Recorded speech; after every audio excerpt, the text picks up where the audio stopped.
Olá, espero que tu estejas bem. Hoje nós vamos conversar sobre o Estatuto da Advocacia e da Ordem dos Advogados do Brasil, a Lei 8.906 de 1994 e suas atualizações.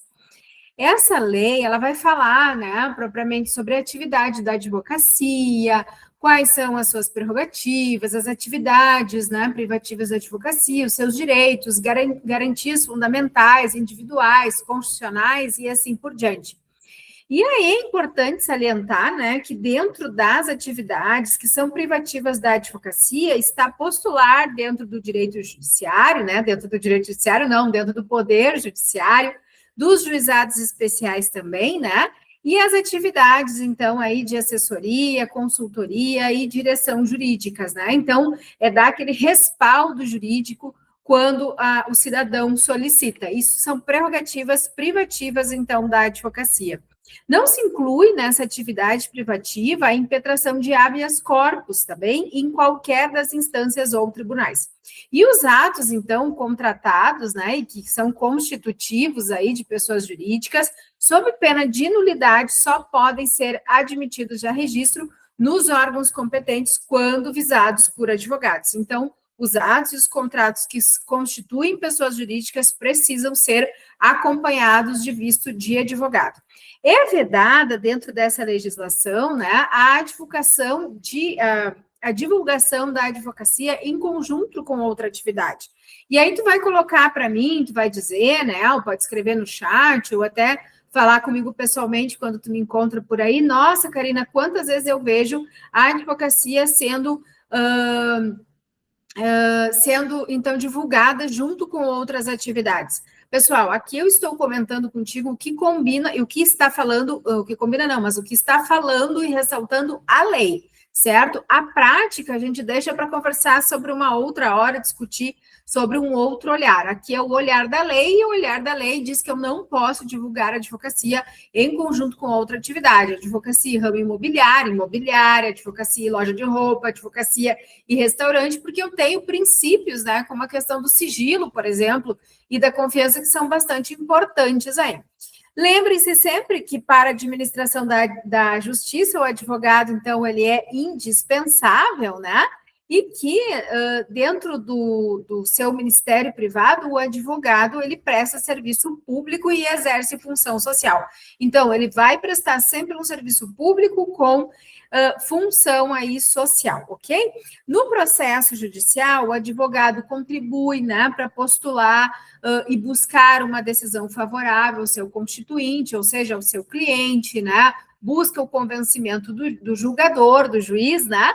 E também procura, aí, então, constituir os atos de forma a colaborar com a busca pelo sucesso das pretensões que ele acaba dirigindo dentro das suas prerrogativas, dentro da sua tutela privada, ok?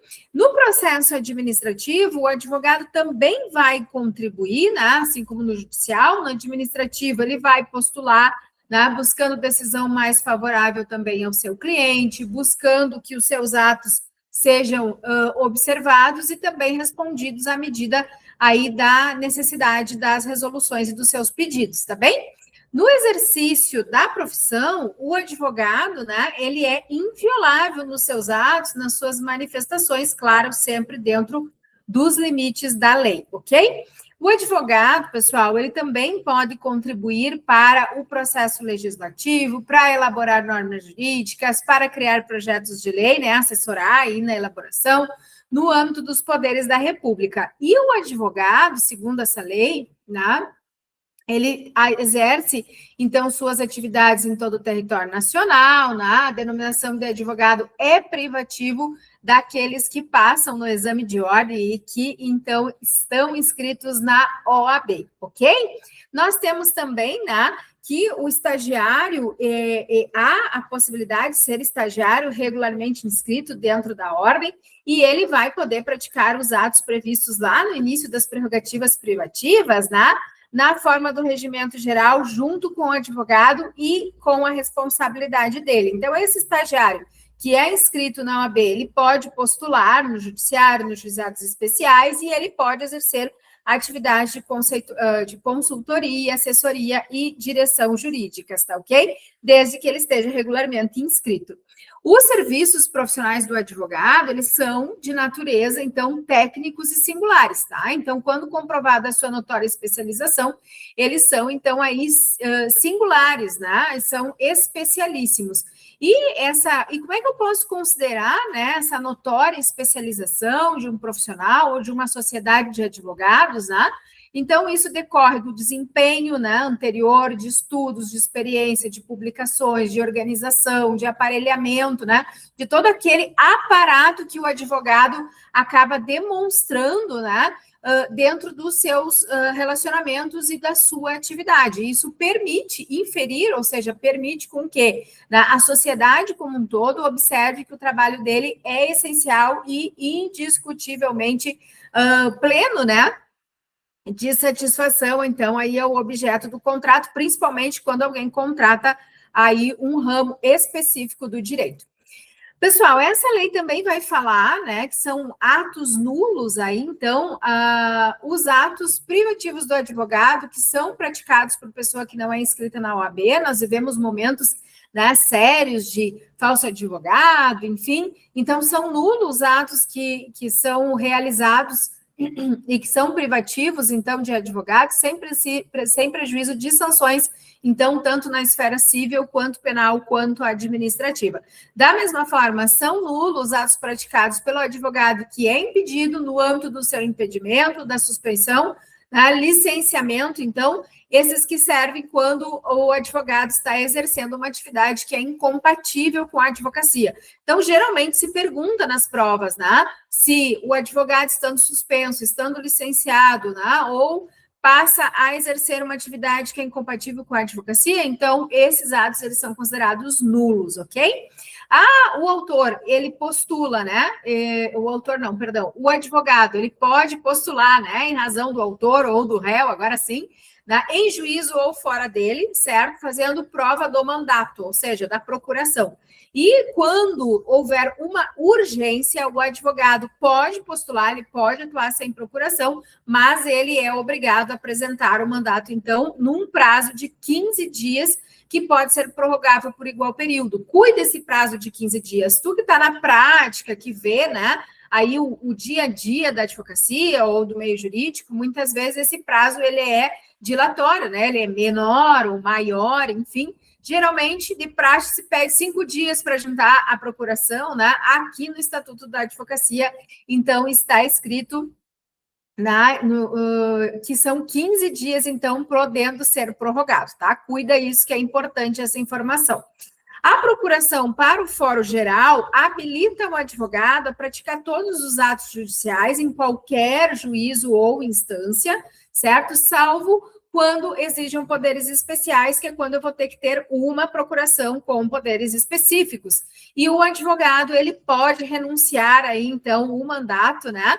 Porém, ele vai redigir a sua renúncia, vai dar ciência ao seu cliente e ele fica, pela lei, aí obrigatoriamente, ainda durante 10 dias seguintes à notificação da renúncia, né, representando essa pessoa até que ele consiga um substituto aí para o término do processo, tá bem? As atividades de consultoria, assessoria jurídica que os advogados exercem, né, podem ser de modo verbal, podem ser de modo escrito, vai ser a critério do cliente e também do advogado, e independem de outorga de mandato, independe de procuração ou de formulação de contrato de honorários. Como assim, Karina? Eu sempre soube que tem que ter contrato. Sim, na prática, a gente sabe que funciona dessa forma. Agora, na lei, ele vai fazer essa ressalva que as atividades de consultoria e assessoria independem de mandato, independem de formalização por contrato de honorários e pode ser de forma verbal ou escrita, tá ok?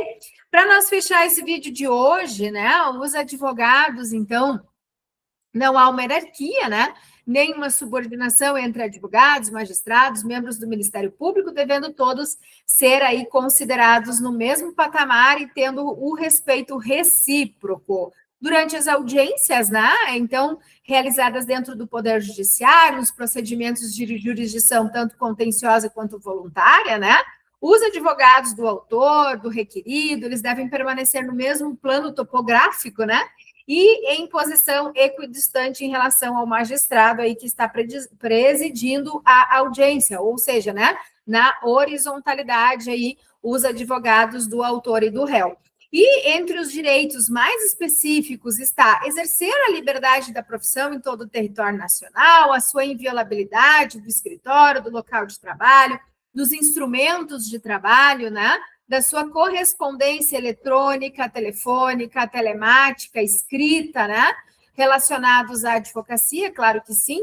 Comunicar com seus clientes pessoalmente, de forma reservada, mesmo que sem procuração, não esquece que com urgência eu posso estar falando com o meu cliente sem procuração e depois juntar no prazo de 15 dias, prorrogável pelo mesmo período. Da mesma forma, ter a presença de um representante da OAB quando houver uma prisão do advogado em flagrante, né?